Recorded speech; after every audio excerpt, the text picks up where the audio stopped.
Assalamualaikum warahmatullahi wabarakatuh. Kembali lagi hari ini kita belajar auditing 1. Masih ingat ya materi kita sebelumnya? Kalau sebelumnya kita sudah belajar tentang apa saja asersi manajemen, baik untuk 3 kategori golongan transaksi, saldo akun, maupun penyajian dan pengungkapan. Kemudian dari situ kita merumuskan ke dalam tujuan audit, baik tujuan umum maupun tujuan khusus.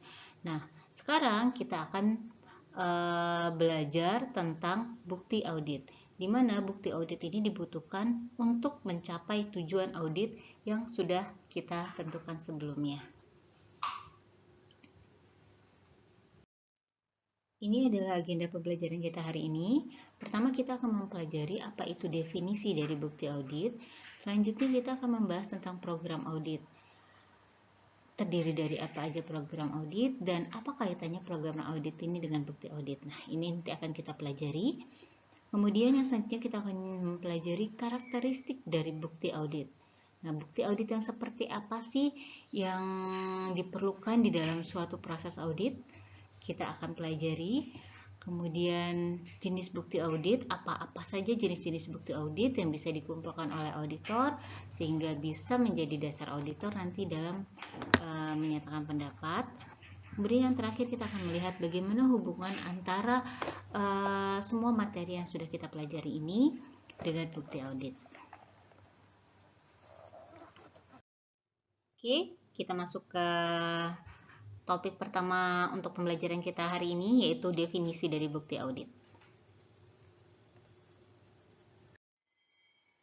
Bukti audit ini diatur di dalam STAP, khususnya di SA 500. Kita coba lihat dulu apa sih definisi dari bukti audit menurut SA ini.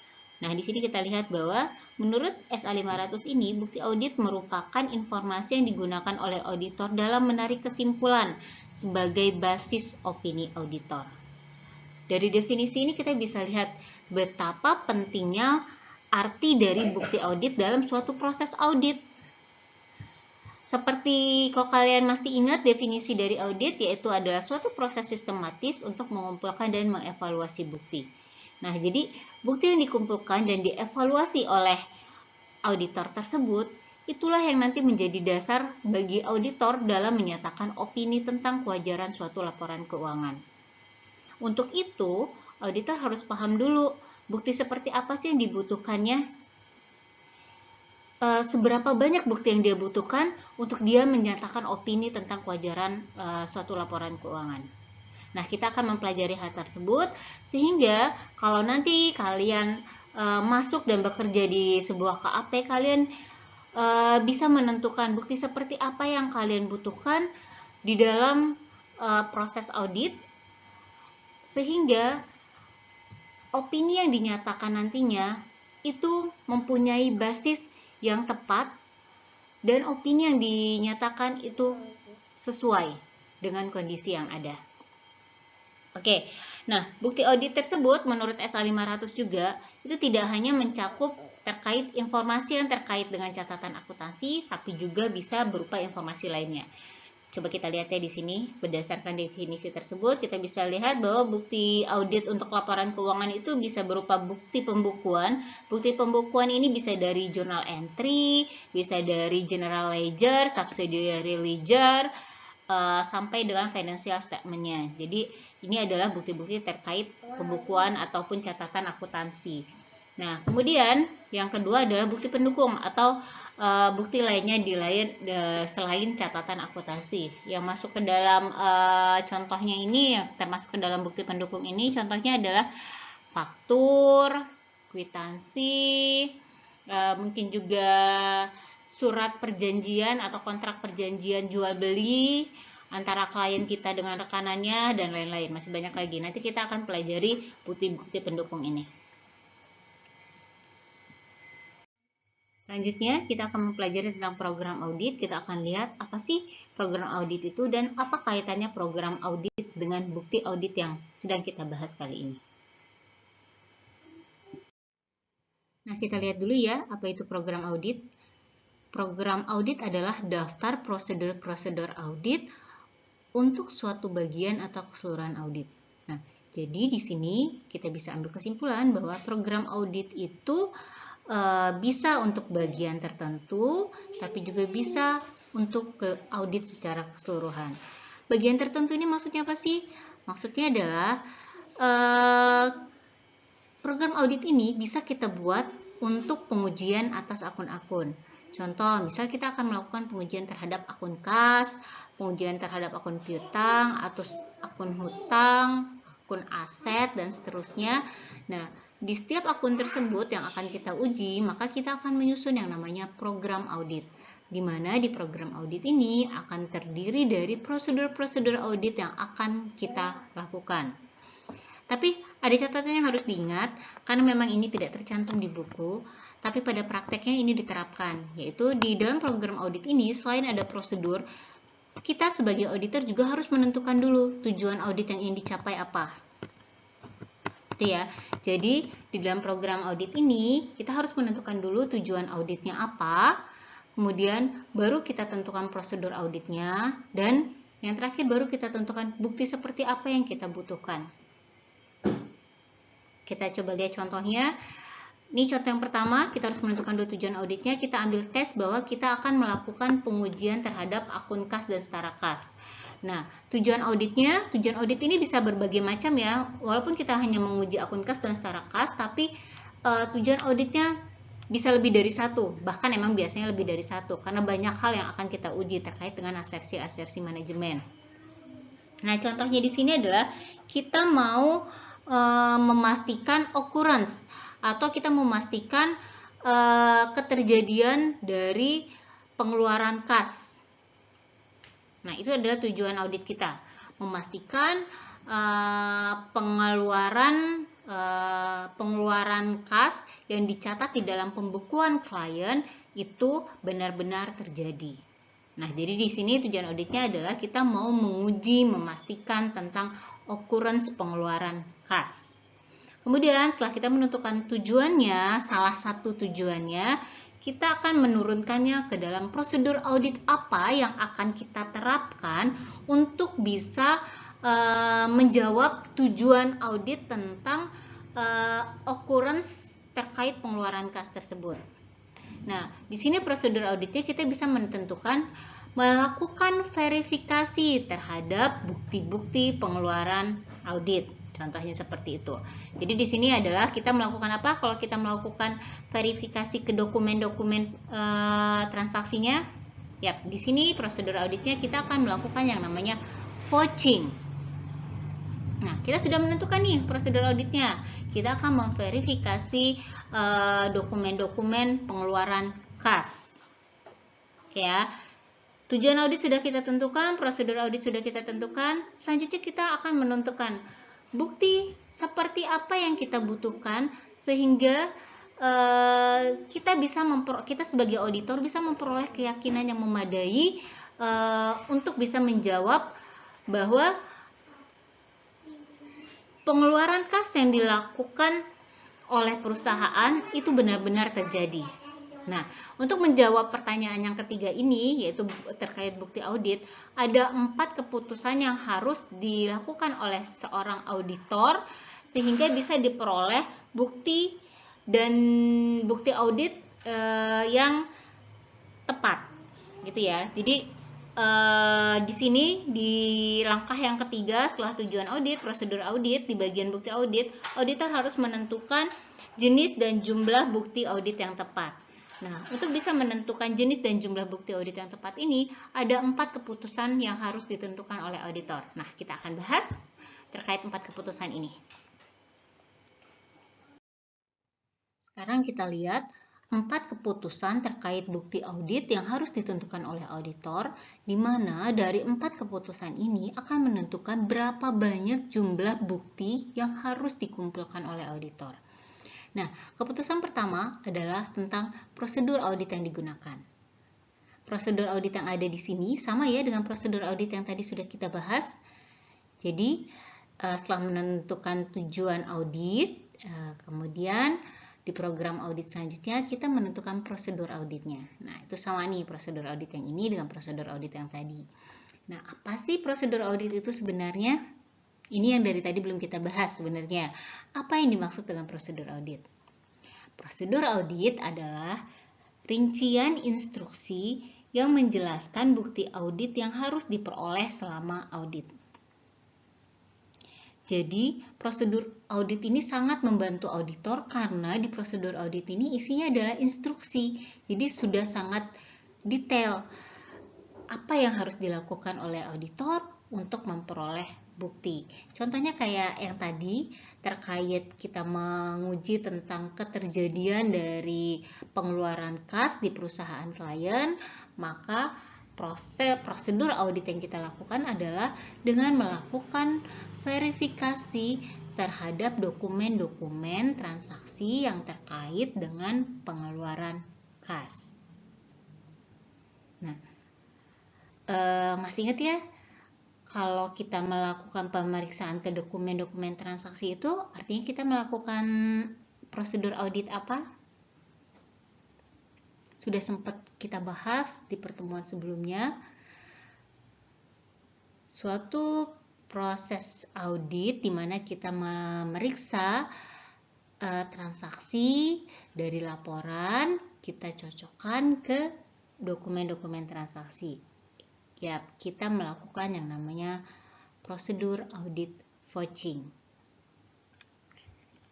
Ya, jadi nanti dengan melakukan verifikasi atas dokumen-dokumen transaksi ini, kita melakukan vouching ini, maka kita akan memperoleh dokumen-dokumen terkait transaksi penjualan dan transaksi pengeluaran kas, apakah transaksi-transaksi tersebut yang tercatat di laporan keuangan benar-benar terjadi atau tidak. Oke, itu adalah prosedur audit. Selanjutnya, setelah kita menentukan prosedur audit bahwa kita akan melakukan verifikasi dokumen-dokumen transaksi, selanjutnya kita akan menentukan sampel size. Kita akan menentukan berapa besar ukuran sampel yang dipilih untuk prosedur audit tersebut. Ya, jadi kita menentukan sampel size-nya berapa. Jadi, misal setelah kita lihat ternyata selama satu periode audit kita, transaksi pengeluaran kas di perusahaan itu terjadi sebanyak 1000 kali misal. Nah, dari 1000 tersebut kita akan menentukan berapa transaksi yang akan kita jadikan sampel. Nah, penentuan sampel ini membutuhkan pertimbangan profesional ya, membutuhkan pertimbangan profesional dari auditor yang berpengalaman. Jadi kalau misalnya kita nanti masih dalam level junior, mungkin kita masih belum punya keahlian tersebut. Karena terkait sampel ini memang membutuhkan pengalaman dan juga pengetahuan serta keterampilan yang memadai dalam hal audit gitu. Nah, sekarang sih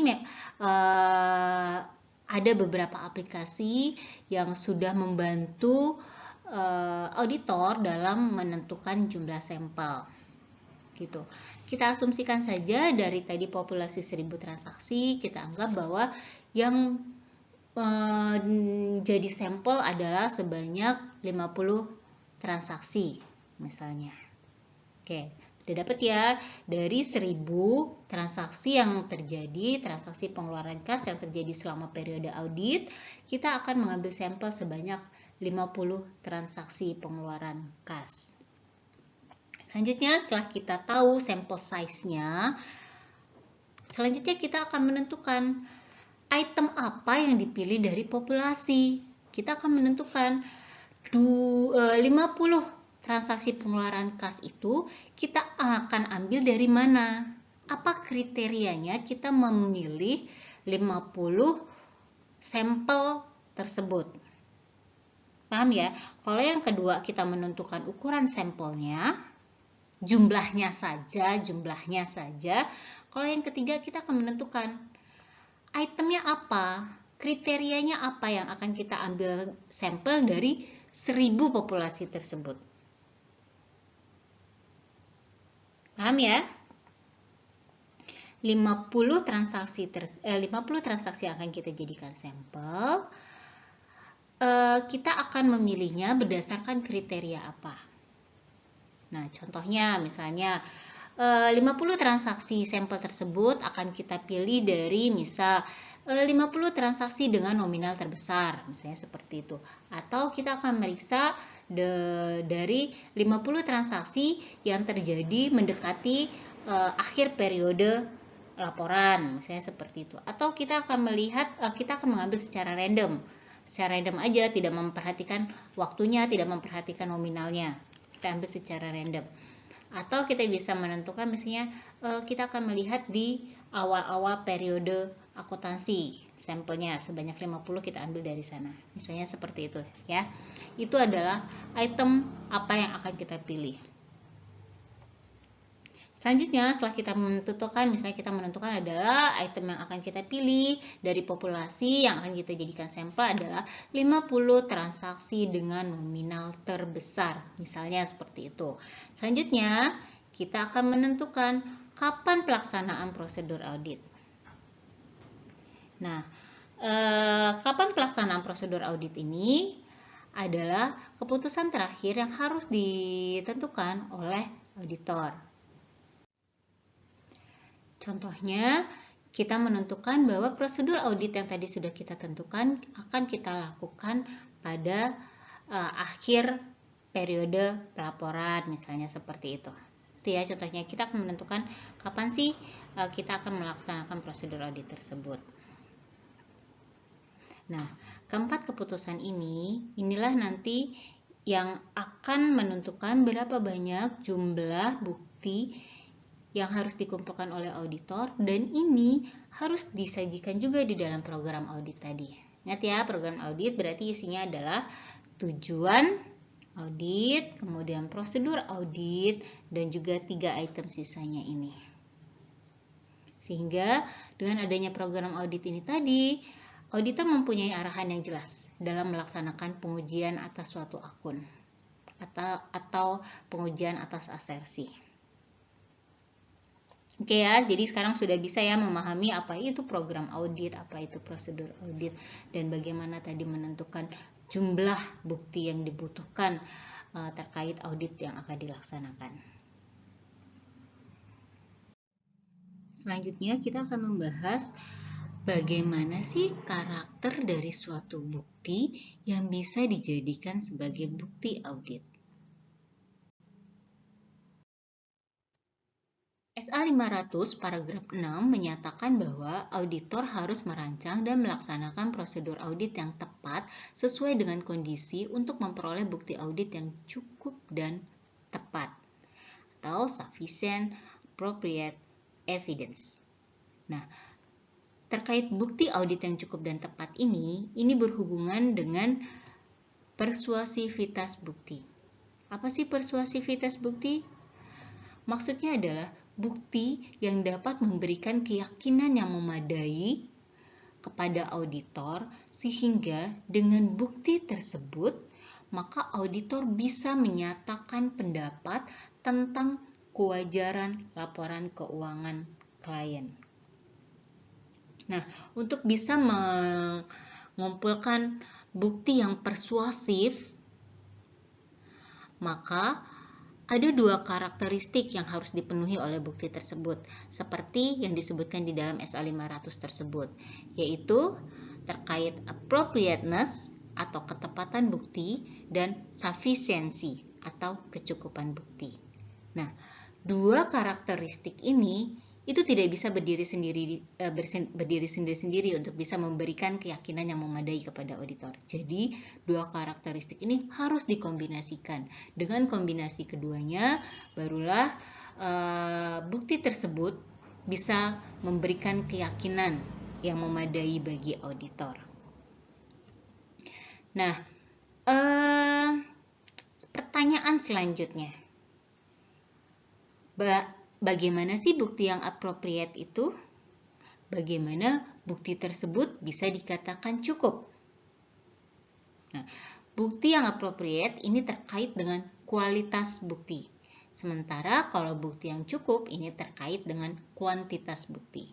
Nah, kita akan bahas apa yang dimaksud dengan appropriateness bukti, kriterianya apa saja sehingga bukti itu dinyatakan appropriate, dan apa kriterianya sehingga bukti itu dikatakan sufficient. Nah, berikut adalah tabel yang menunjukkan hubungan antara keputusan terkait bukti audit dan persuasivitas bukti audit. Jadi di tabel ini nanti juga kita akan melihat karakter apa saja yang harus dipenuhi sehingga bukti tersebut dikatakan tepat dan juga cukup.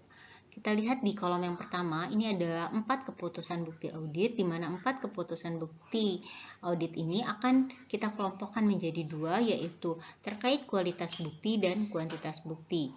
Untuk kualitas bukti, ada 2 keputusan yang harus ditentukan oleh auditor. Yang pertama adalah kapan prosedur audit apa yang akan digunakan, dan yang kedua adalah kapan pelaksanaan prosedur audit tersebut. Nah, kalau kita lihat kualitas bukti ini dengan persuasivitas bukti, maka kita lihat bahwa kualitas bukti ini terkait dengan ketepatan bukti yang dikumpulkan. Nah, bukti dikatakan tepat jika memenuhi 2 karakteristik berikut, yaitu memenuhi karakteristik relevan dan reliable. Kapan bukti dikatakan relevan? Bukti dikatakan relevan jika bukti tersebut berkaitan dengan tujuan audit yang ingin dicapai. Contohnya seperti ini. Kita ingin memastikan bahwa fisik kas yang dipegang oleh bendahara itu sesuai dengan pembukuan cash on hand yang dibuat oleh klien. Nah, kira-kira bukti audit apa yang relevan untuk bisa memastikan keberadaan atau eksistensi bukti tersebut antara fisik dan pembukuannya sesuai. Oke. Buktinya adalah yang relevan laporan cash count. Karena laporan cash count itu kita peroleh dengan kita melakukan perhitungan langsung terhadap fisik kas yang dipegang oleh bendahara. Jadi dengan melakukan cash count tersebut, maka relevansi antara tujuan audit dan bukti yang kita peroleh berupa laporan cash count itu lebih berkaitan dibandingkan ketika kita ingin memastikan eksistensi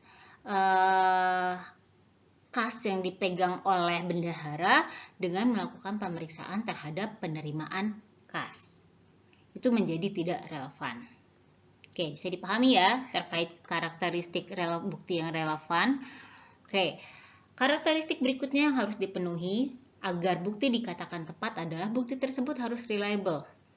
Apa yang dimaksud dengan bukti yang reliable? Bukti yang reliable adalah bukti yang dapat diandalkan atau bukti yang dapat dipercaya. Contohnya gini, seperti case count tadi, karena case count itu dilakukan langsung oleh auditor, maka hasilnya bisa lebih dipercaya dibandingkan ketika kita hanya menerima hasil laporan cash count yang dibuat oleh manajemen. Nah, jadi itulah yang dimaksud dengan reliable. Bukti tersebut lebih bisa diandalkan atau lebih bisa dipercaya. Nah, ada beberapa karakteristik sehingga kita bisa menentukan bahwa bukti tersebut reliable. Yang pertama adalah independensi penyedia bukti. Jadi, maksudnya adalah ketika bukti-bukti tersebut kita peroleh dari eksternal perusahaan atau dari pihak independen, itu maka bukti tersebut lebih bisa kita percaya, lebih bisa kita andalkan dibandingkan bukti-bukti tersebut kita peroleh dari internal perusahaan. Itu ya. Nah, karena kalau bukti dari internal perusahaan kita tidak tahu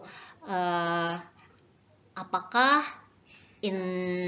dokumen tersebut benar-benar ada, benar-benar terjadi atau aspal gitu ya.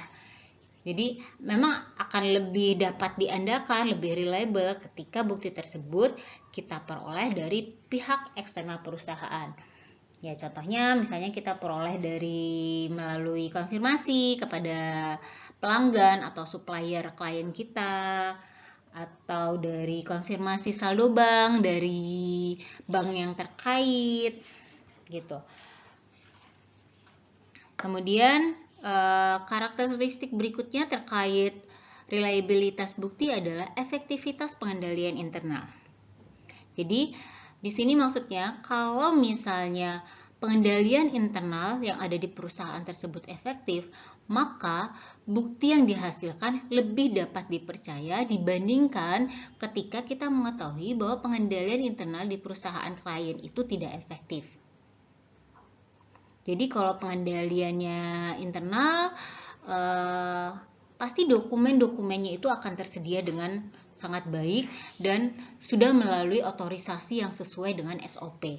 Tapi ketika pengendalian internalnya tidak efektif, kita bisa pastikan bahwa mungkin dokumentasinya tidak lengkap. Ketika kita minta dokumen bukti untuk suatu transaksi, bisa jadi mereka akan kelabakan karena mereka tidak mempunyai bukti tersebut, diakibatkan oleh pengendalian internal yang tidak efektif tersebut. Jadi gitu ya. Kalau pengendalian internalnya efektif, maka bukti yang diperoleh lebih bisa dipercaya dibandingkan jika pengendalian internalnya tidak efektif. Nah, selanjutnya karakteristik berikutnya adalah pengetahuan langsung auditor. Bukti yang langsung diperoleh auditor melalui misalnya physical examination atau observation atau recalculation dan inspection itu bisa lebih dipercaya dibandingkan ketika bukti tersebut diperoleh secara tidak langsung atau dari pihak lain.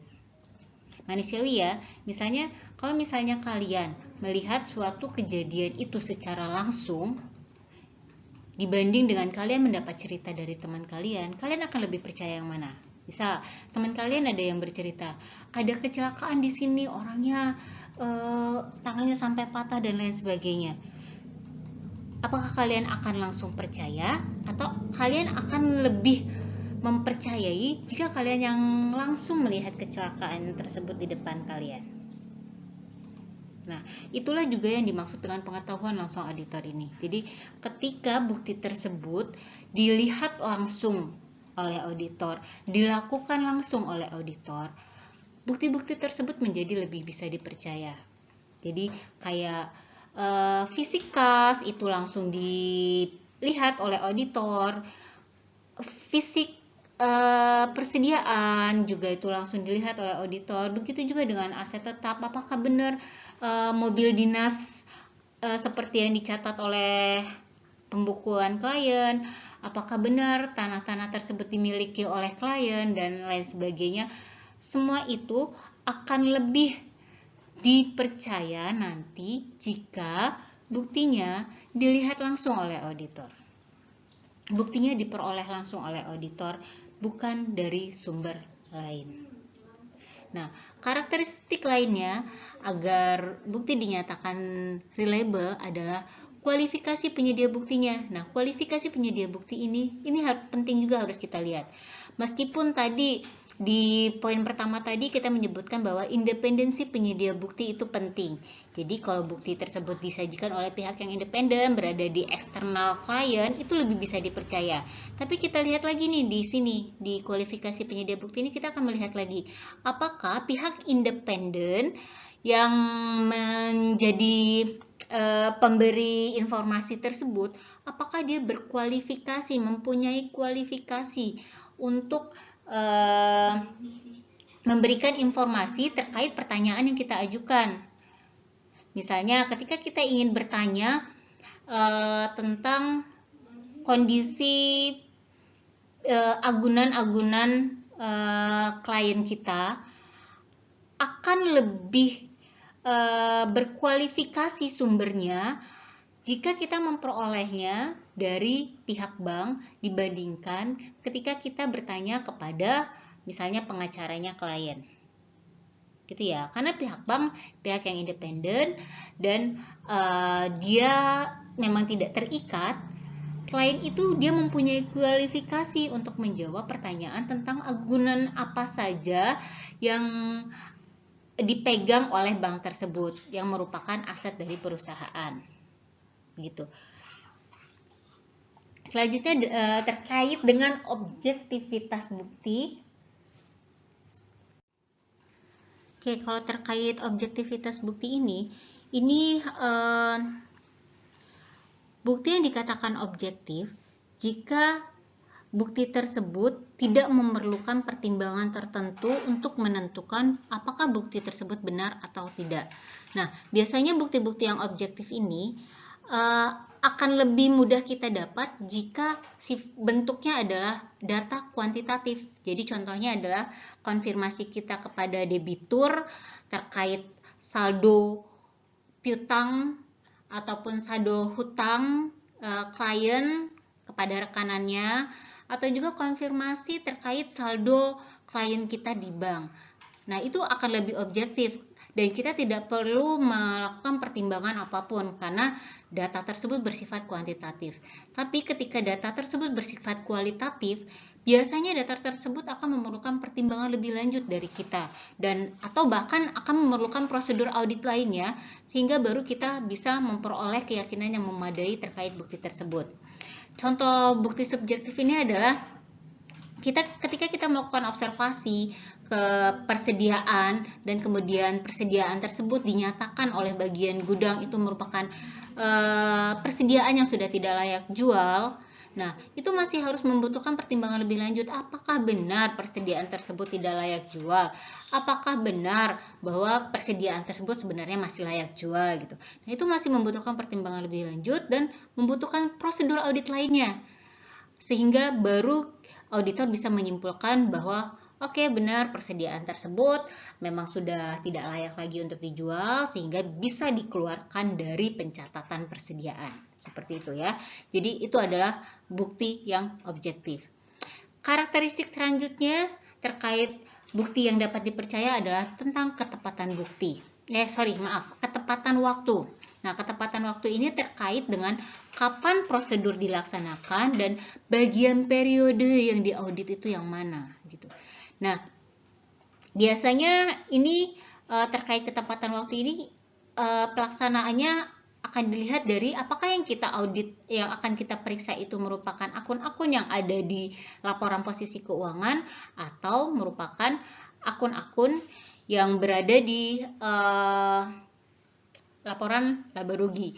Biasanya kalau akun-akun yang berada di laporan posisi keuangan akan lebih tepat kalau kita melakukan pemeriksaannya itu mendekati tanggal neraca. Contohnya apabila kita akan melakukan perhitungan fisik terhadap persediaan, terhadap surat berharga dan lainnya, itu akan lebih tepat apabila kita melakukannya mendekati tanggal laporan gitu.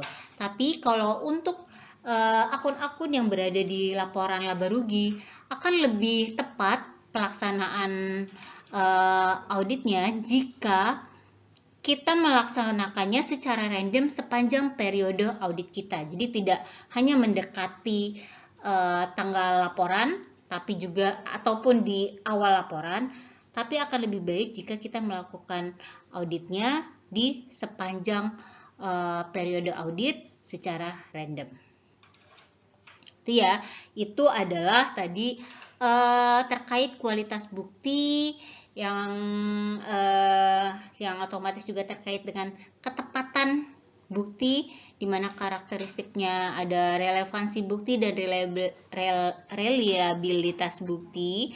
Jadi kalau bukti tersebut reliable dan relevan, maka bisa dikatakan bukti tersebut sudah tepat dengan karakteristik reliable yang ada 6 tersebut. Nah, selanjutnya kita lihat ke kuantitas bukti. Kuantitas bukti ini ditentukan dari dua keputusan yang ditentukan oleh auditor, yaitu terkait ukuran sampel dan item yang akan dipilih. Nah, kuantitas bukti ini tadi terkait dengan kecukupan bukti audit, sehingga bukti tersebut bisa memberikan keyakinan kepada auditor. Nah, kecukupan bukti ini terkait ukuran sampel yang memadai, apakah sampel yang diambil sudah cukup mewakili populasi yang ada, dan yang kedua, item populasi yang tepat. Jadi, auditor memilih dari populasi yang ada, item populasi apa yang akan dijadikan sampel. Udah kita bahas ya tadi sebelumnya. Nah, kurang lebih seperti itu untuk kecukupan. Jadi, silakan diingat baik-baik tentang karakteristik dari persuasivitas bukti ini. Kapan bukti dikatakan tepat, karakteristiknya apa saja, kemudian kapan bukti dikatakan cukup, dan karakteristiknya apa saja. Selanjutnya kita akan melihat bagaimana hubungan antara persuasivitas dan biaya. Jadi di sini dalam menentukan atau mengumpulkan bukti yang persuasif, kita juga sebagai auditor harus mempertimbangkan biayanya. Jadi dari awal dalam menentukan prosedur audit yang akan kita gunakan, itu kita harus mempertimbangkan biaya. Jangan sampai kita memilih suatu prosedur yang menghabiskan biaya mahal, padahal sebenarnya ada alternatif prosedur dengan biaya lebih rendah, tapi kita juga sama-sama bisa memperoleh tingkat persuasivitas yang sama. Ya, jadi auditor benar-benar harus mempertimbangkan prosedur audit apa yang harus diterapkan, yang harus digunakan, yang sesuai dengan biaya yang sudah dianggarkan. Tujuannya apa sih sebenarnya kita mempertimbangkan persuasivitas dan biaya ini? Tujuannya adalah untuk memperoleh sejumlah bukti audit yang tepat dan cukup dengan total biaya yang serendah mungkin. Tapi ingat catatannya, bukan berarti dengan biaya yang serendah mungkin ini kita jadi mengabaikan persuasivitas bukti tersebut. Tetap yang utama adalah persuasivitas bukti. Bukti yang persuasif itu harus kita dapatkan. Tapi caranya adalah kita harus bisa memilih prosedur audit yang tepat. Prosedur audit yang tidak perlu menghabiskan banyak biaya, tapi kita bisa memperoleh tingkat keyakinan yang sama dengan prosedur audit lain yang mungkin biayanya lebih besar. Gitu ya. Jadi ini adalah hubungan antara persuasivitas dan biaya. Keduanya harus dipertimbangkan.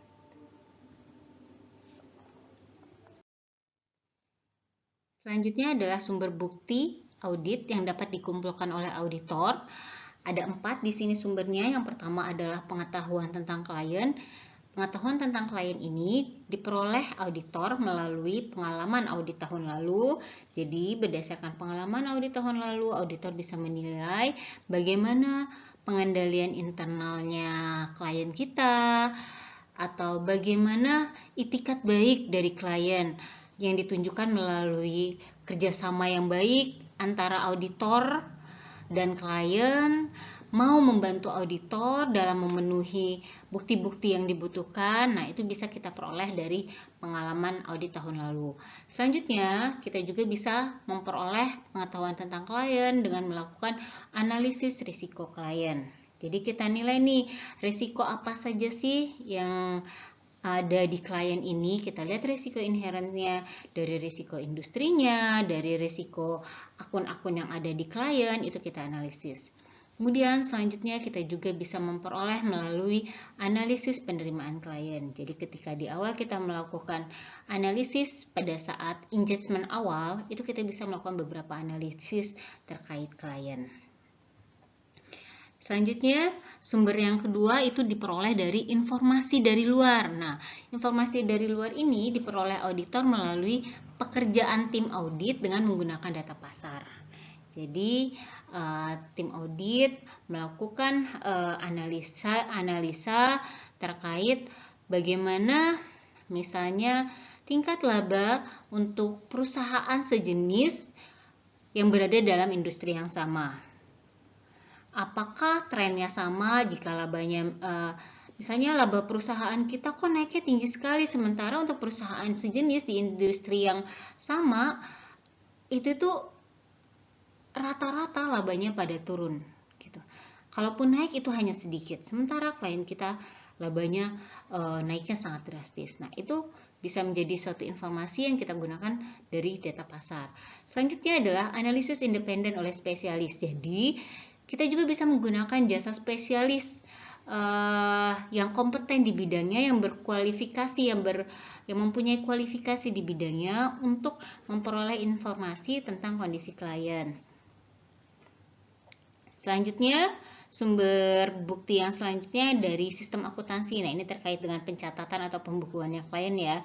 Jadi kita bisa langsung melakukan pengujian atas saldo akun dan transaksi seperti yang sudah kita bahas sebelum-sebelumnya. Itu sebagian adalah untuk pengujian atas saldo akun dan transaksi, termasuk asersi manajemen yang sudah kita bahas, itu terkait di sini. Kemudian kita juga bisa melakukan review analitis. Review analitis ini kita bisa melihat bagaimana sih tren kenaikan penjualan perusahaan tahun ini dibandingkan dengan tahun lalu, trennya perusahaan dibandingkan dengan perusahaan sejenis. Nah, itu kita bisa melakukan review analisisnya di sini. Kemudian sumber yang terakhir kita bisa lihat dari kualitas internal kontrolnya.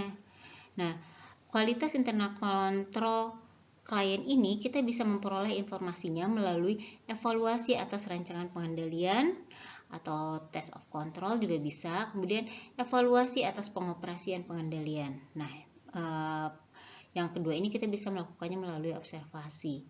Ya, jadi keempat sumber bukti ini digabungkan sehingga menjadi akumulasi bukti audit, dan semuanya bisa menjadi dasar bagi auditor dalam menyatakan opini terkait laporan keuangan.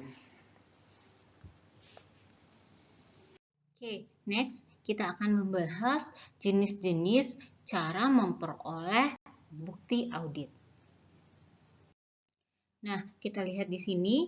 Berdasarkan SA 500 paragraf A2 disebutkan bahwa prosedur audit yang bisa digunakan untuk memperoleh bukti itu bisa dengan 7 cara. Yang pertama adalah inspection, confirmation, client inquiry, analytical procedure, recalculation, reperformance, dan observation. Nah, nanti kita akan bahas ya 7 cara memperoleh bukti audit ini. Cara mendapatkan bukti audit yang pertama adalah dengan melalui inspection. Apa itu inspection? Inspection adalah pemeriksaan atas catatan atau dokumen baik internal maupun eksternal dalam bentuk kertas, elektronik, atau media lain, atau bisa juga berupa inspeksi terhadap fisik suatu aset. Nah, dari definisi ini kita bisa lihat bahwa inspeksi ini bisa kita lakukan atas dokumentasi ataupun dengan melakukan pemeriksaan fisik. Nah, kita coba lihat satu-satu ya. Nah, dokumentasinya sendiri untuk dokumennya dibagi menjadi 2, yaitu dokumen internal. Dokumen internal ada dokumen yang disediakan atau penyedianya berasal dari internal perusahaan, sementara kalau dokumen eksternal, dokumen yang disediakan dari pihak eksternal atau pihak di luar perusahaan. Dan seperti yang tadi kita sudah bahas bahwa untuk dokumen eksternal itu tingkat reliabilitasnya itu lebih tinggi dibandingkan dengan dokumen dari internal. Nah, dokumen ini akan diuji oleh auditor dengan 2 cara. Yang pertama adalah dengan vouching. Nah, vouching ini adalah suatu pengujian atau pemeriksaan atas dokumen di mana prosesnya auditor melakukan pemeriksaan dari laporan keuangan perusahaan, ditelusuri sampai dengan ke dokumen pendukungnya. Itu yang disebut dengan vouching. Masih ingat ya? Kita sudah pernah membahas loh tentang vouching dan tracing. Ini saya mereview lagi saja. Nah, kemudian cara prosedur kedua yang bisa ditempuh untuk melakukan pemeriksaan atau melakukan uji atas dokumen ini adalah dengan tracing. Kalau tracing kebalikannya ya, kita menelusurinya dari bukti audit ke pencatatannya di laporan keuangan. Nah, Kalau vouching itu kita lakukan untuk menguji asersi keterjadian atau eksistensi. Kalau tracing kita lakukan untuk menguji asersi kelengkapan atau completeness. Oke, bisa dipahami ya sejauh ini. Kita lanjut ke jenis inspeksi yang kedua, yaitu pemeriksaan fisik atau physical examination. Nah, di sini physical examination ini bisa kita lakukan melalui prosedur audit case of name atau case count, bisa juga dengan melalui stock of name. Nah, jadi di sini jelas ya. Jadi kalau pemeriksaan fisik ini adalah inspeksi atau perhitungan yang dilakukan auditor atas aktiva atau aset berwujud. Nah, prosedur auditnya apa? Tadi sudah saya sebutkan, prosedur auditnya adalah dengan melakukan case of name. Jelas nggak nih? Kalau case of name kira-kira kita mau menguji fisiknya apa nih? Menguji fisiknya kas yang dimiliki oleh perusahaan. Kalau stock of name kita menguji fisik perusahaan. Nah, pemeriksaan ini kita lakukan untuk memastikan apakah fisik kas dan fisik persediaan tersebut benar-benar existence, benar-benar ada dan sesuai dengan pembukuan yang dibuat oleh perusahaan.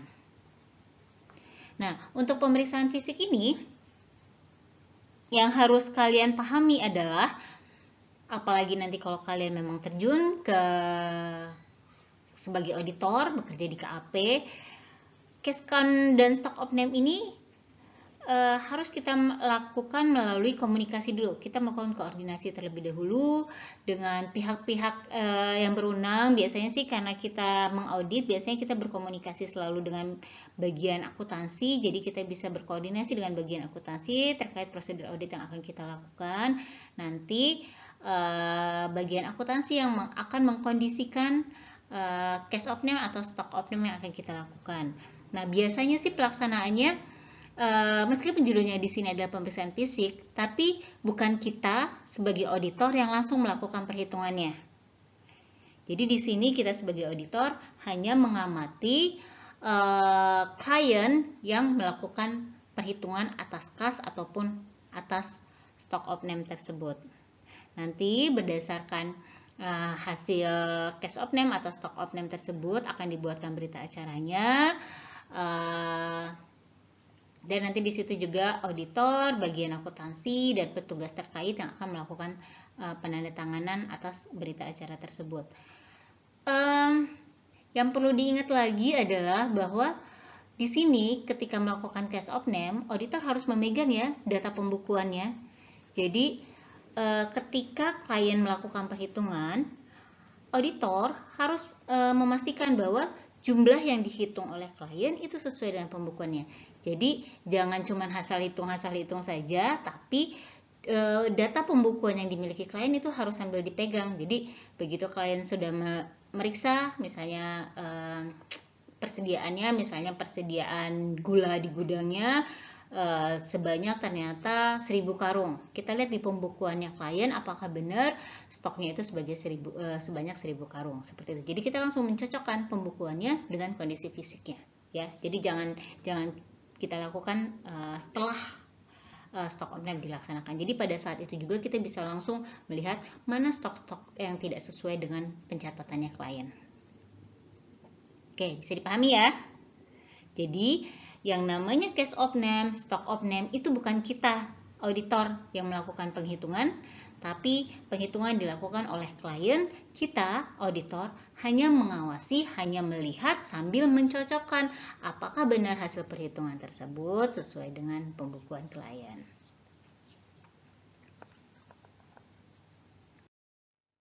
Selanjutnya konfirmasi.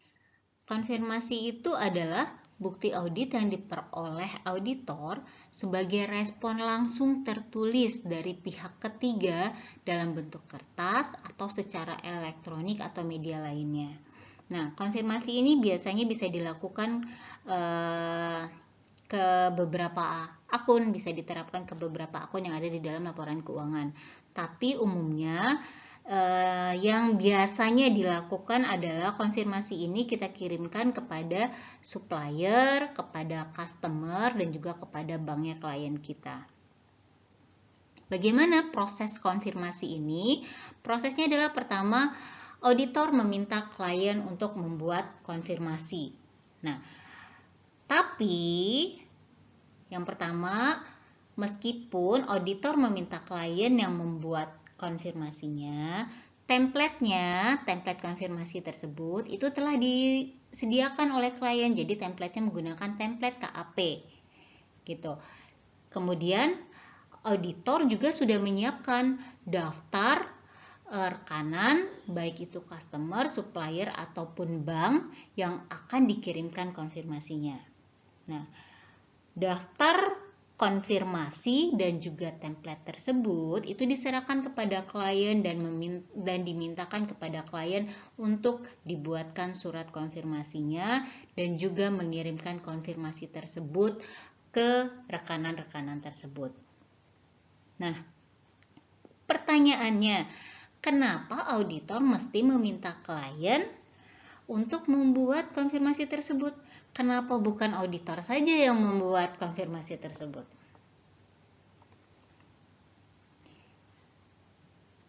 Karena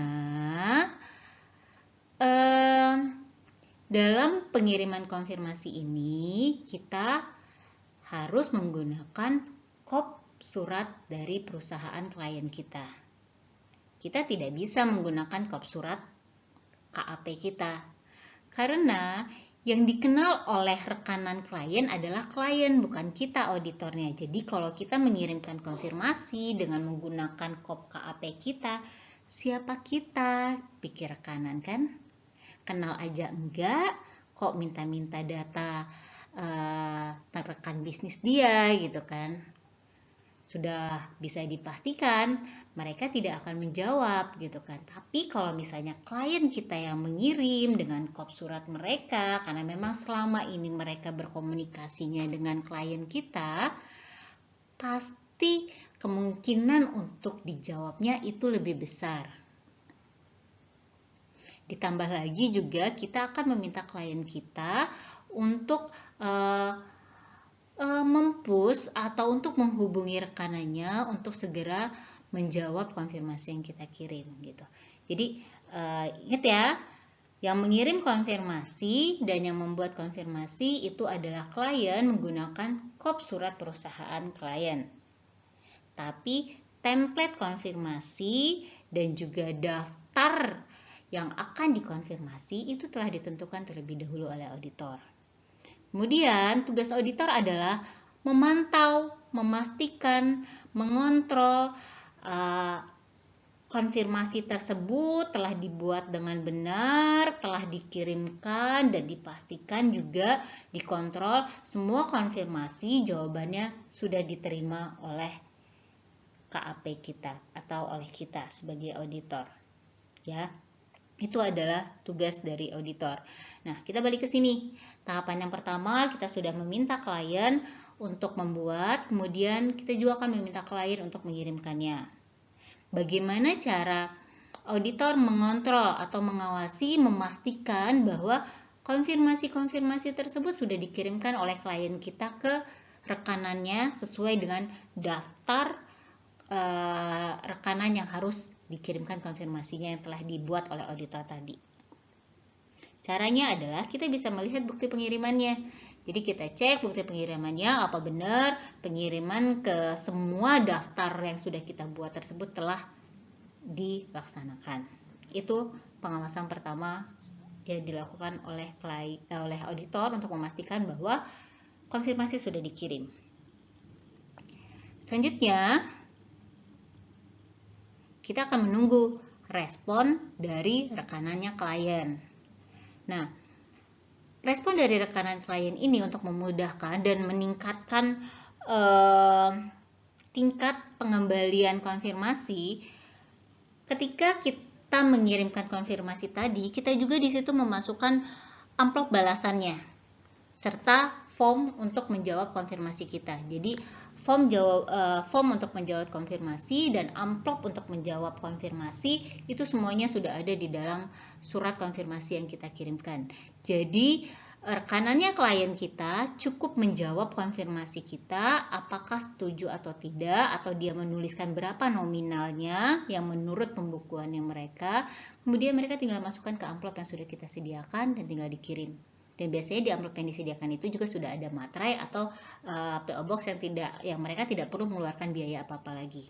Jadi itu adalah salah satu cara untuk meningkatkan pengembalian konfirmasi. Nah, satu lagi yang dipastikan bahwa di amplop balasan itu di situ sudah tertera alamat KAP kita, sehingga ketika rekanan klien kita membalas konfirmasi kita tersebut, kalau balasan konfirmasi itu akan dikirim langsung ke alamat KAP kita, bukan ke alamat klien. Ingat ya, jangan sampai jawaban konfirmasi tersebut dikirimnya melalui klien kita. Kenapa tidak boleh? Karena di sana ada resiko. Ada resiko kemungkinan klien bisa saja merubah jawaban konfirmasi dari rekanannya. Oleh karena itu, sama sekali diharamkan jawaban konfirmasi tersebut diterima melalui klien. Jadi jawaban konfirmasi harus langsung dikirimkan ke alamat KAP kita. Nah, ini adalah step yang terakhir. Jawaban konfirmasi harus langsung diterima oleh auditor atau kantor KAP kita. Oke ya, bisa dipahami ya sampai di sini. Oke,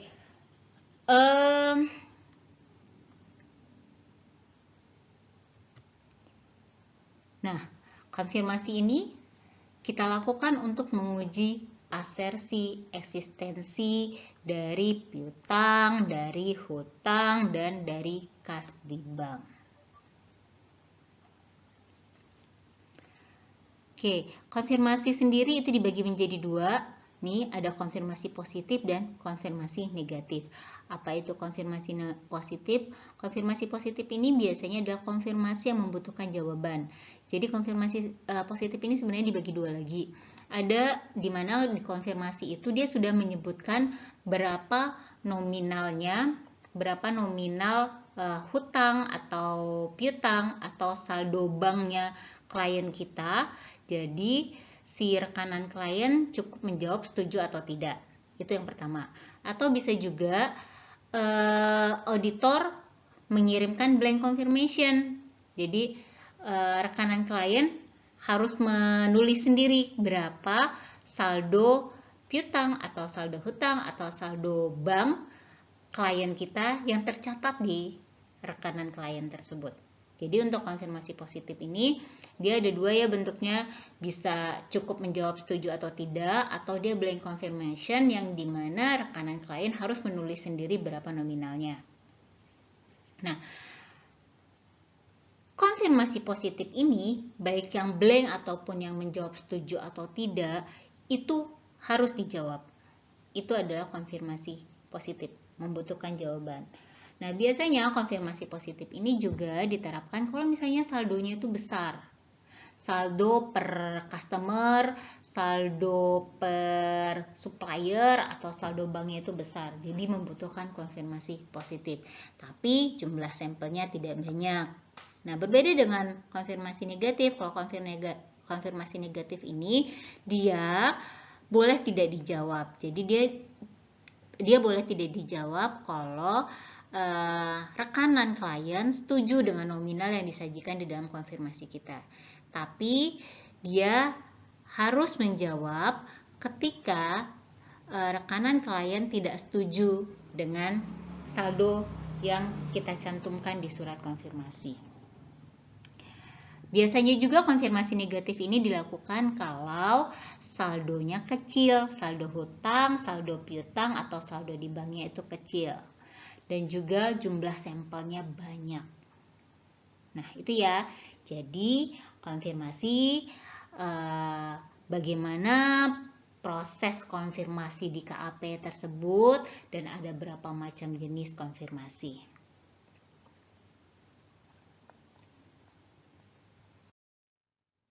Selanjutnya adalah recalculating atau penghitungan ulang, yaitu pengecekan akurasi penghitungan matematis dalam dokumen atau catatan klien. Jadi di sini kita sebagai auditor akan melakukan pengecekan baik itu penjumlahan, perkalian yang dilakukan oleh klien melalui dokumen-dokumen yang telah dibuat oleh klien.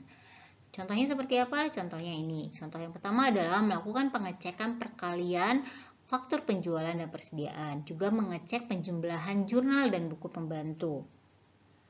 Selain itu, auditor juga melakukan pengecekan perhitungan beban depresiasi atau prepaid expense. Jadi di sini kita memastikan bahwa perhitungan yang dibuat oleh klien itu sudah benar, dari perkaliannya, pengurangannya, pembagiannya itu benar. Nah, apa sih prosedur auditnya? Nah, prosedur audit untuk recalculating adalah footing dan cross footing. Footing itu adalah prosedur audit yang kita lakukan ketika kita melakukan penjumlahan menurun. Itu namanya kita sudah melakukan penghitungan ulang footing. Kalau cross footing, kita melakukan penghitungan ulang untuk penjumlahan ke samping. Nah, itu ya, diingat ya. Untuk recalculating, prosedur auditnya ada footing, ada cross footing, atau ada satu lagi sebenarnya saya tidak cantumkan, yaitu recompute atau penghitungan ulang itu sendiri. Nah, tujuannya apa sih kita melakukan recalculating ini? Asersi apa yang ingin kita capai dengan melakukan recalculating? Nah, kita ingin menguji asersi, akurasi, dan valuation. Jadi kita mau memastikan bahwa penghitungan yang dilakukan sudah akurat dan penilaiannya juga sudah benar. Itu adalah asersi untuk recalculating ini. Selanjutnya reperformance atau pelaksanaan kembali. Bedanya apa sih reperformance ini dengan recalculating? Nah, bedanya adalah kalau tadi recalculating kita melakukan penghitungan ulang akurasi matematis yang dilakukan oleh klien, kalau reperformance ini kita melakukan pengujian terkait prosedur atau pengendalian akuntansinya klien. Kalau tadi penghitungan matematisnya, kalau ini yang kita lihat adalah prosedur atau pengendalian akuntansinya klien. Nah, contohnya seperti apa? Contohnya adalah kita akan melaksanakan kembali pembuatan faktur dengan membandingkan harga yang tertera di faktur dengan daftar harga yang dimiliki oleh klien. Nah, di situ nanti kan kita akan melihat bagaimana pengendalian internalnya klien juga, itu bisa kita lihat dari sini. Apakah kesalahan seperti ini bisa teridentifikasi dengan pengendalian internal yang ada atau tidak, seperti itu. Kemudian contoh selanjutnya adalah melaksanakan kembali penentuan umur piutang usaha. Nah, di sini kita akan mencoba melakukan lagi bagaimana sih proses penentuan umur piutang usaha gitu kan. Itu kita telusuri lagi prosedurnya seperti apa, siapa saja mengotorisasi, siapa saja melakukan. Nah, itu kita lihat di reperformance ini.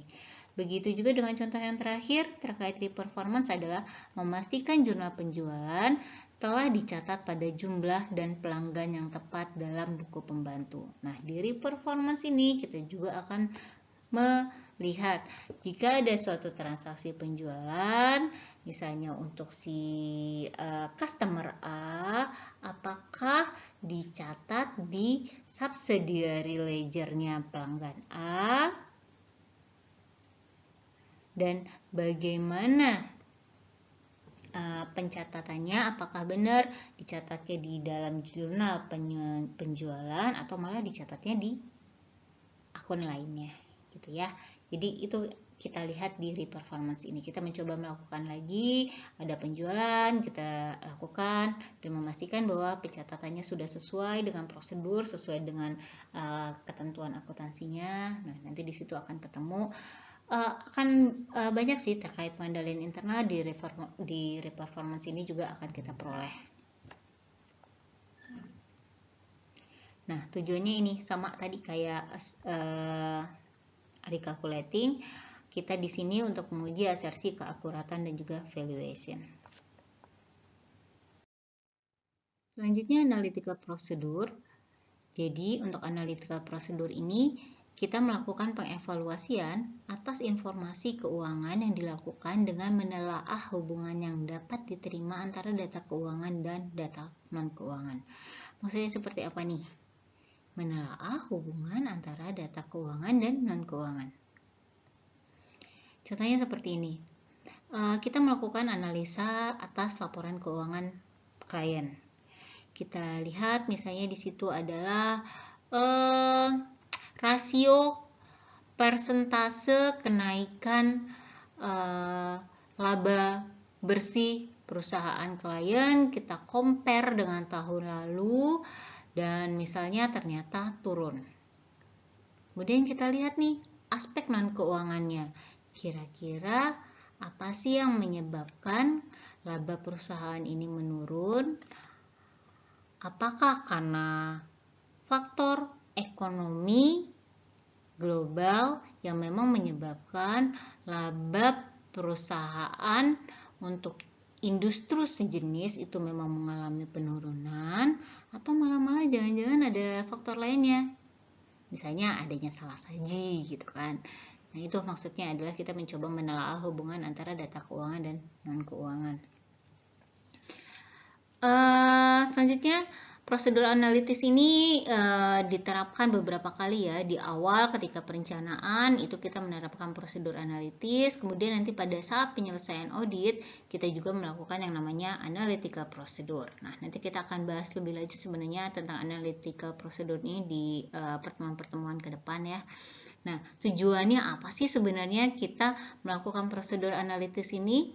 Yang pertama adalah untuk memahami bidang usaha dan bisnis klien.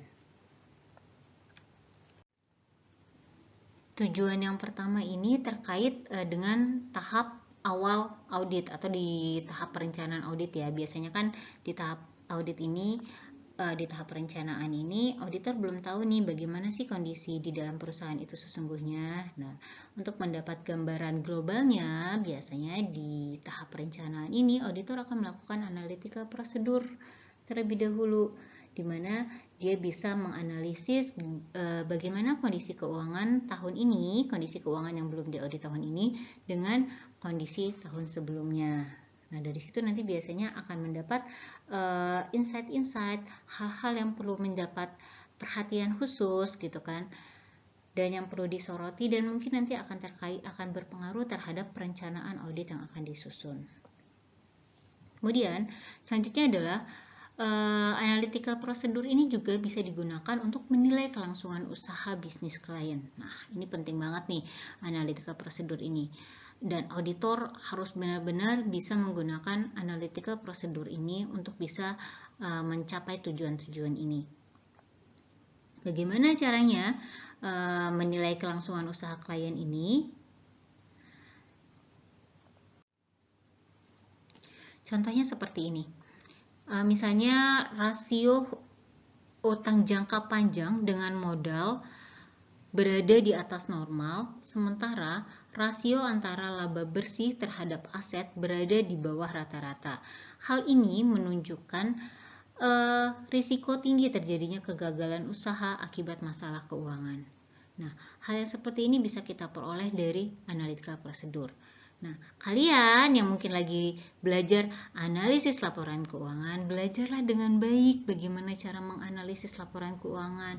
Nanti kalau kalian masuk ke dunia kerja dan bekerja di KAP atau mungkin jadi bagian keuangan perusahaan juga, analytical procedure ini sangat penting untuk kalian menilai bagaimana kondisi keuangan perusahaan kalian. Oke. Tujuan selanjutnya adalah menunjukkan kemungkinan adanya salah saji. Jadi biasanya sih bagaimana analytical procedure ini bisa menunjukkan kemungkinan salah saji? Kita bisa melihat dari adanya fluktuasi yang tidak biasa. Apa sih yang dimaksud dengan fluktuasi yang tidak biasa? Misalnya adanya perbedaan yang signifikan antara tahun ini dengan tahun sebelumnya, atau perbedaan yang signifikan antara perusahaan klien dengan perusahaan lain yang masih di dalam industri yang sama, di mana perusahaan yang lain yang masih berada di dalam industri yang sama itu rasio misalnya laba bersihnya pada turun, tapi kok perusahaan klien kita laba bersihnya naik sendiri. Nah, itu kan bisa dikatakan adalah salah satu bentuk dari fluktuatif yang tidak biasa tersebut.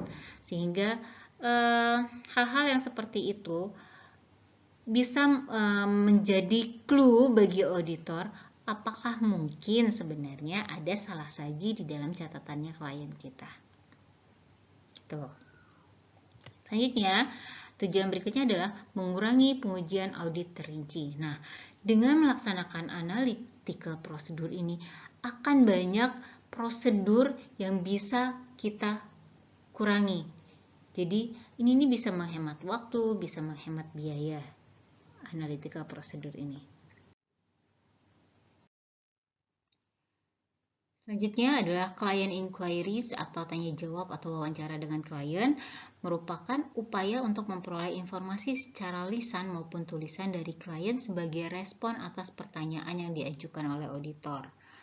Nah, kalau dulu saya dikasih taunya ya tugas auditor itu memang bertanya, karena kan kita memang tidak tahu apa yang dibuat oleh klien. Jadi kalau tidak mengerti atau tidak tahu dengan apa yang dibuat oleh klien ya tanya aja gitu. Emang itu adalah tugasnya auditor, yaitu bertanya gitu.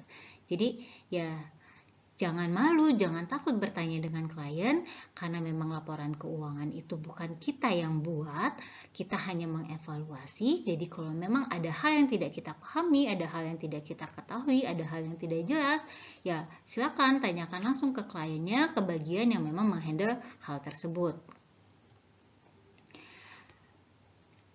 Nah, selanjutnya, apabila auditor memperoleh bukti dari tanya jawab, biasanya auditor juga perlu memperoleh bukti pendukung melalui prosedur lain.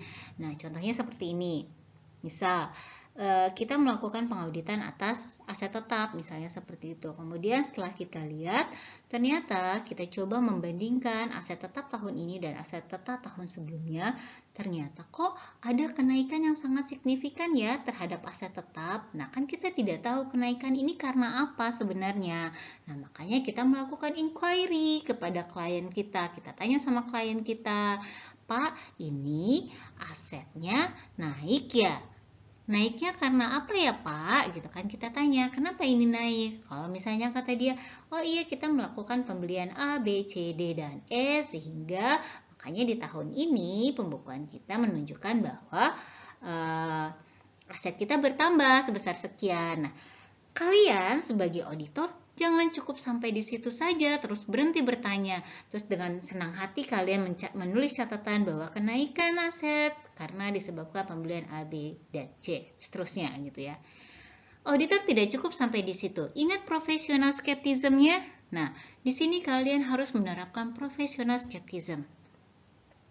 Meskipun klien sudah menjelaskan bahwa kenaikan ini karena pembelian aset A, B, C, dan D, dan seterusnya, ya bukan berarti kliennya bohong, tapi bukan berarti juga kalian harus percaya begitu saja. Kalian tetap harus membuktikan. Kalian mintakan kepada klien, ada nggak sih Pak bukti pembelian dari aset-aset ini karena jumlahnya cukup besar. Gitu kan. Jadi kalian mintakan buktinya, benar nggak penjelasan dia yang menyatakan bahwa kenaikan aset ini karena memang adanya pembelian aset A, B, C, dan D gitu. Nah, kalian tanya buktinya. Jangan-jangan sebenarnya yang dia catat sebagai aset itu sebenarnya bukan aset, tapi mungkin aja itu sebenarnya cuman capital expenditure misalnya kayak gitu. Ya. Jadi jangan cukup puas dengan jawaban klien, kalian tetap harus balik lagi. Tugas kalian adalah untuk mengumpulkan dan mengevaluasi bukti. Tapi tanya jawab atau inquiry dengan klien itu memang adalah suatu proses yang harus dilakukan oleh auditor. Karena tadi yang membuat laporan keuangan bukan kita, tapi klien atau manajemen. Terakhir, cara untuk mendapatkan bukti audit adalah dengan observasi. Apa itu observasi? Observasi ini adalah aktivitas melihat langsung suatu proses atau prosedur yang dilakukan oleh orang lain. Nah, contohnya adalah mengunjungi lokasi pabrik untuk memperoleh kesan terkait fasilitas klien atau mengamati pegawai yang melaksanakan tugas akuntansi. Atau bisa juga ketika kita melakukan stock of name tadi, kita juga bisa melihat di situ kita melakukan observasi barang-barang apakah di situ ada barang-barang yang usang atau obsolete sehingga sudah tidak tercatat lagi di dalam pembukuan klien. Dan ataukah jangan-jangan barang-barang yang obsolete itu tuh masih tercatat di dalam pembukuan klien. Nah, itu kita juga melakukan observasi akan hal tersebut bisa. Jadi sekalian stock name kita juga melakukan observasi atas kondisi barang-barang persediaan yang ada di gudang. Nah, tujuannya apa sih?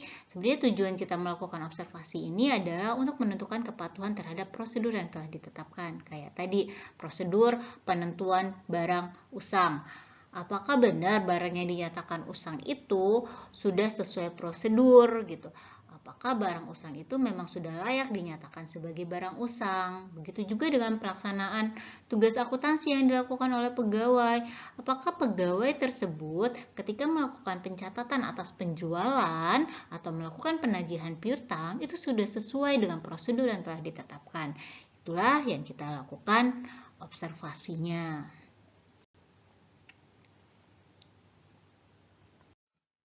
Nah, tadi kita sudah selesai ya membahas tentang 7 cara memperoleh jenis bukti audit.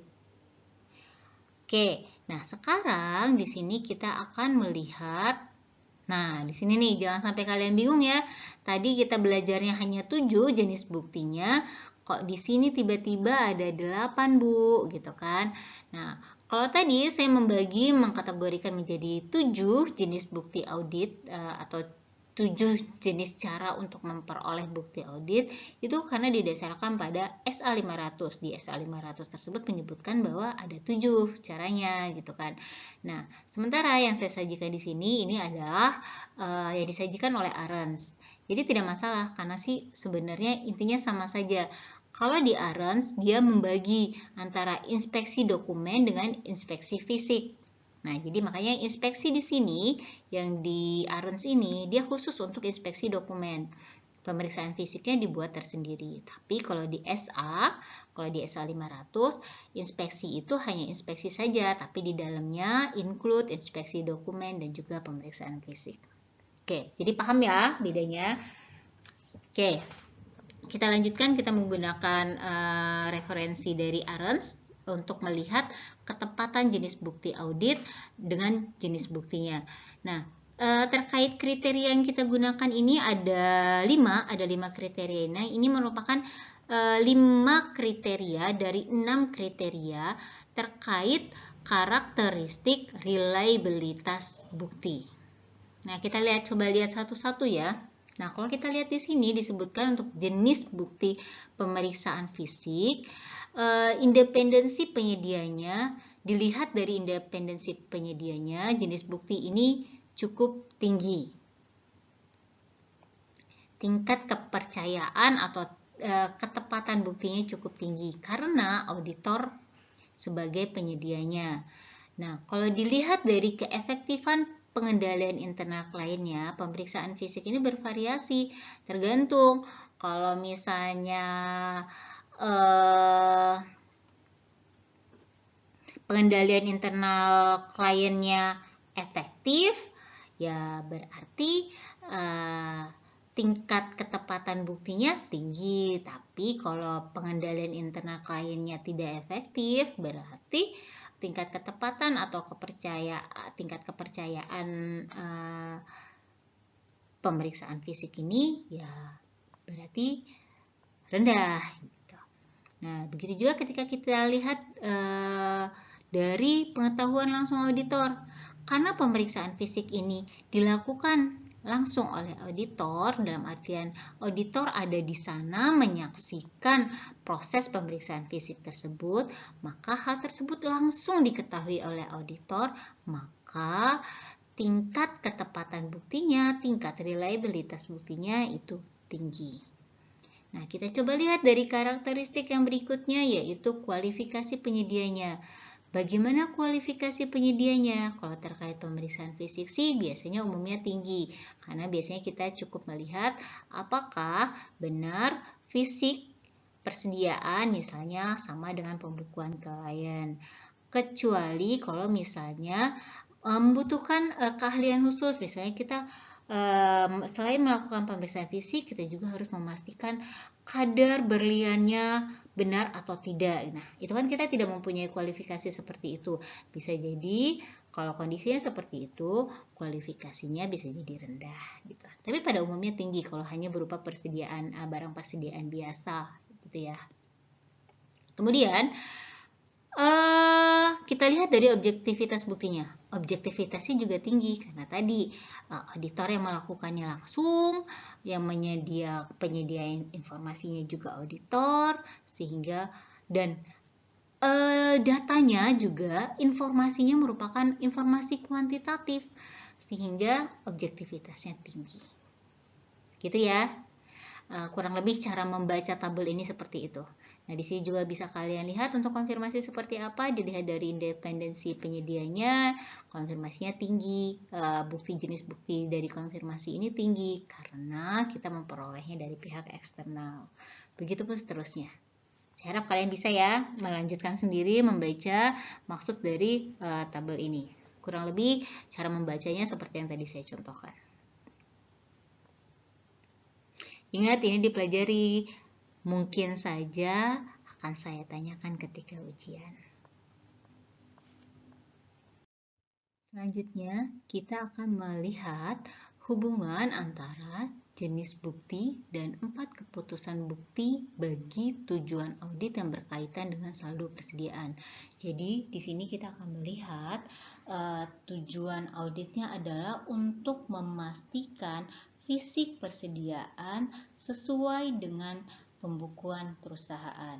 Nah, berdasarkan pertimbangan auditor dari 7 jenis bukti yang tadi kita bahas, yang relevan dengan tujuan tersebut adalah 3 jenis bukti ini, yaitu observasi, pemeriksaan fisik, dan inspeksi. 4 jenis bukti lainnya itu tidak relevan dengan tujuan audit, yaitu memastikan fisik persediaan sesuai dengan pembukuan klien. Nah, setelah kita tentukan nih misalnya bukti yang relevannya apa, kita akan lihat prosedur auditnya apa yang akan kita gunakan.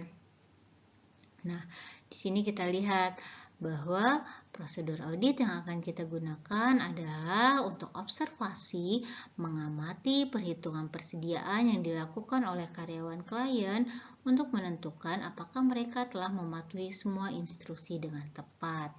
Jadi di sini kita mengamati perhitungannya, tapi yang kita amati sebenarnya adalah apakah instruksinya dalam melakukan perhitungan ini sudah tepat gitu. Jadi fokusnya di observasi ini bukan di perhitungannya, tapi tata cara atau instruksi atau SOP-nya apakah sudah dilaksanakan dengan tepat. Nah, untuk ini sih tidak pakai sampel ya, karena semua tim audit akan diturunkan untuk melakukan observasi terkait jenis bukti ini. Kemudian, item yang dipilihnya juga tidak ada. Kapan waktu yang tepat untuk melaksanakan prosedur observasi? Waktunya adalah pada tanggal neraca. Itu ya. Selanjutnya kita lihat jenis bukti yang kedua, yaitu pemeriksaan fisik. Prosedur auditnya apa? Untuk pemeriksaan fisik, yaitu dengan melakukan penghitungan sampel persediaan dan membandingkan kualitas serta deskripsi dengan hasil perhitungan klien. Kemudian berapa sampelnya yang akan kita pilih? 120 item nih di sini. Kemudian item apa yang dipilih atau kriterianya apa sih yang akan kita pilih untuk jadi sampel itu? Nah, untuk pemeriksaan fisik kita tentukan nih kriteria untuk item yang dipilih itu adalah 40 item dengan nilai rupiah yang terbesar, kemudian ditambah 80 item persediaan yang dipilih secara random. Jadi kalau kita jumlahkan 40 ditambah 80, totalnya adalah 120. Ya. Jadi ini adalah kriteria persediaan yang akan kita pilih sebagai sampel itu apa? Kalau di sini jumlah sampelnya atau sampel size-nya. Kapan waktu yang tepat kita melaksanakan pemeriksaan fisik persediaan? Pada tanggal neraca, sehingga kita bisa menyesuaikan langsung dengan pembukuan klien pada akhir tahun. Selanjutnya, observasi sudah, pemeriksaan fisik sudah, terakhir adalah kita melakukan inspeksi untuk memastikan fisik persediaan sesuai dengan pembukuan klien. Tapi bukan berarti bahwa hasil bukti audit yang kita kumpulkan itu harus selalu sesuai ya dengan pembukuan klien. Bisa saja bukti yang kita peroleh menunjukkan bahwa hal itu tidak sesuai. Itu tidak apa-apa karena memang itulah audit. Audit adalah memeriksa apakah kondisi yang sebenarnya sesuai dengan pembukuan klien. Jadi memang tidak harus selalu sesuai. Nah, kita lanjutkan. Untuk jenis bukti inspeksi, prosedur auditnya yang akan kita gunakan adalah membandingkan kuantitas pada catatan perpetual klien dengan kuantitas yang dihitung oleh klien. Nah, ukuran sampelnya 70 yang akan kita inspeksi. Kemudian item apa yang akan kita pilih, kriterianya apa, yaitu kita akan melakukan kriteria 30 item dengan nilai rupiah yang paling besar ditambah 40 item yang dipilih secara random. Kapan waktu yang tepat melakukan inspeksi? Yaitu pada tanggal neraca. Oke, ini adalah kurang lebih gambaran ketika kita mau menyusun prosedur audit, kemudian jenis bukti yang akan kita gunakan, termasuk tujuan auditnya tadi. Bisa dipahami ya? Oke. Demikian pembelajaran kita kali ini terkait bukti audit. Semoga banyak hal baru yang bisa kalian peroleh, banyak hal yang bermanfaat untuk kalian yang kalian dapat dari pertemuan kita kali ini. Saya akhiri, billahi taufiq wal hidayah. Wassalamualaikum warahmatullahi wabarakatuh.